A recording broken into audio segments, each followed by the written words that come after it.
For more on the presidential election and recent developments in Nigeria's polity, Colin Nweke joins me live now from Belgium. Thanks so much for joining us on World Now, Mr. Collins. Before we delve into Nigeria and foreign diplomatic relations, I want you to quickly react to the breaking news in Nigeria's monetary policy, where the Supreme Court has actually ruled that 200 naira, 500 naira, and 1,000 naira notes the old notes be left as legal tender, remain as legal tender until December the 31st, 2023.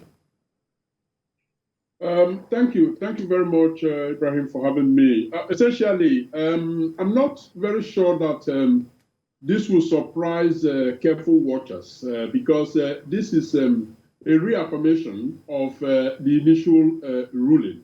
And so, what it does is kind of pressure Mr. President to now go back to the drawing board and make up his mind whether it is necessary for the president to abide by the rulings of the court, or if he wants to overturn the rulings of the court, which of course will be very, very disastrous for the democracy that Nigeria desires. So no, it wasn't a surprise ruling.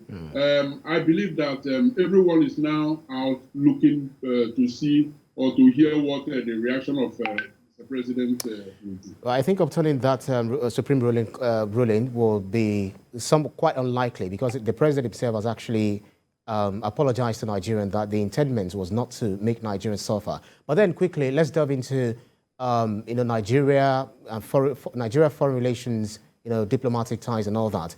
What's Nigeria's current perception in the world, and what do you think the incoming administration can leverage to boost foreign interest and confidence in the country? Well, diplomacy is a very, very sophisticated business. And anyone who thinks that, take for instance, the United States, United Kingdom, and the rest of the advanced world, that they will act first and foremost in the best interest of Nigeria, in any single action that they take, the person is making a very big mistake, because the center point of diplomacy is the national interest of the country concerned. Now, I think there can be a conversation around how narrowly or how broadly different countries interpret national interest. So those who choose to interpret it in a very narrow parochial manner act in ways that come across, nationalistic, and so, it kind of plays away the interest of other countries, while those who interpret them, national interest in a very broad manner, actually also consider the interest of the other countries. So what we see now is that, following the elections, is that countries are actually coming out, doing what they ought to do, which is a normal diplomatic process, congratulate the president-elect, and then at the same time wanting to see how the oppositions, actually play out. And so it becomes very disappointing when you hear the different political parties actually fighting one another, rather than looking for ways and means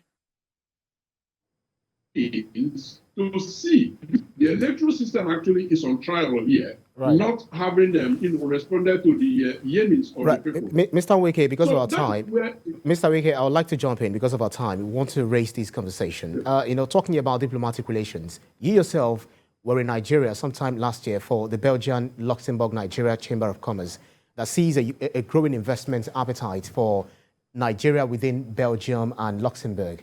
How optimistic is the mission about working with the next administration? Will this also address, quote unquote, the Japa syndrome?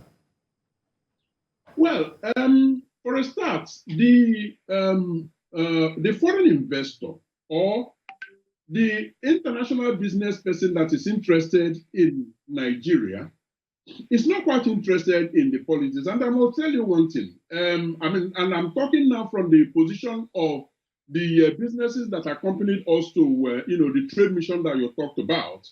They were very, very optimistic about this election in terms of the credentials, the business credentials of the three major presidential candidates, because they, come with a baggage that is enviable in terms of business, in terms of what they had done before. So that hope is still very much alive, and they are waiting for the dust to settle for them to now begin to engage. And so, what Nigeria needs to do is simply take all necessary actions to reassure, the international business investors that situations will be okay, everything is going to be fine, because any action contrary to that is actually to Nigeria's detriment. Absolutely. Talk about Morocco and Nigeria, which in 2016, announcing their determination to carry out gas pipeline project within, that will span over 13 countries along the